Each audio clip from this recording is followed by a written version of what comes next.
Alors, médecin référent d'une entreprise, c'est de suivre l'entreprise, d'une part par les visites médicales qui sont organisées, des visites périodiques ou des visites à la demande des salariés. Et c'est également un temps qui est consacré en entreprise avec des échanges, une observation pour identifier des risques professionnels. Pour prévenir donc les risques professionnels physiques, j'ai conseillé la sensibilisation par une formatrice STRAP sur gestes et postures. J'interviens dans le domaine de l'ergonomie et on parle donc de certaines maladies professionnelles, les maladies prépondérantes que sont les troubles musculo-squelettiques appelés couramment TMS.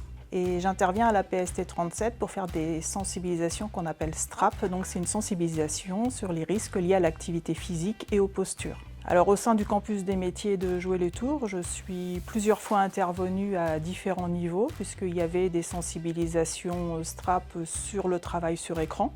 Et notamment, il avait été relevé que le poste d'accueil posait problème d'installation parce que c'est une borne d'accueil où les personnes se présentent debout.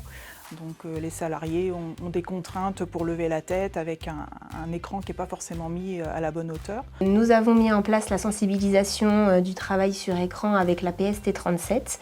C'est quelque chose qui était prévu dans nos plans d'action au niveau de la direction, mais aussi très demandé par nos salariés, puisque nous avons plus de la moitié des personnes qui travaillent sur écran.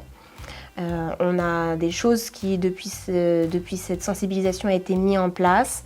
On a des pauses pour certains groupes où elles vont marcher pendant un quart d'heure. Il y a eu des outils aussi qui ont été distribués comme les exercices d'étirement au travail. Et puis aussi, je suis intervenue sur d'autres domaines d'activité puisque j'avais dans les groupes des enseignants, de l'horlogerie, des métiers de bouche, mécano, auto, moto et vélo. Donc on a adapté vraiment les groupes en fonction des métiers de chacun. Dans le cadre de la prévention des risques physiques, j'avais noté dans certains métiers, notamment la mécanique et la boulangerie, qu'il y avait des gestes répétitifs, pas forcément bien adaptés. Et donc j'ai demandé une sensibilisation et un regard d'ergonome pour proposer une organisation différente afin de limiter ces risques. Une sensibilisation en général, on l'a fait sur une demi-journée, entre 3 et 4 heures, ce qui permet vraiment d'avoir une approche globale de la théorie, mais la prise de conscience, qui est pour moi un objectif important. Et puis faire un petit peu de pratique aussi sur la fin de la séance pour voir des gestes qu'ils auront repérés comme difficiles ou à modifier sur leur situation de travail.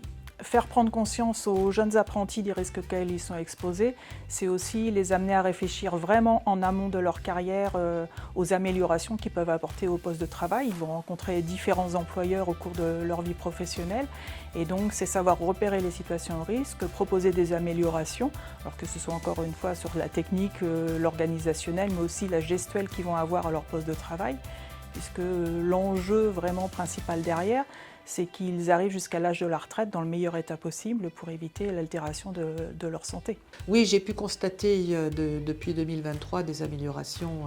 Les personnes que je vois, qu'ils soient de personnel administratif ou formateur, connaissent ce projet. Lutter contre les TMS, c'est agir sur le domaine de l'ergonomie, donc de l'activité physique et des postures.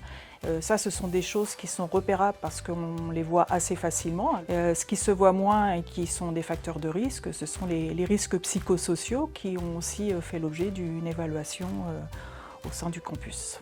Ça a eu un impact plutôt positif et j'ai peut-être envie de dire aussi jusqu'à alarmant parce qu'on a des postes qui sont sédentaires.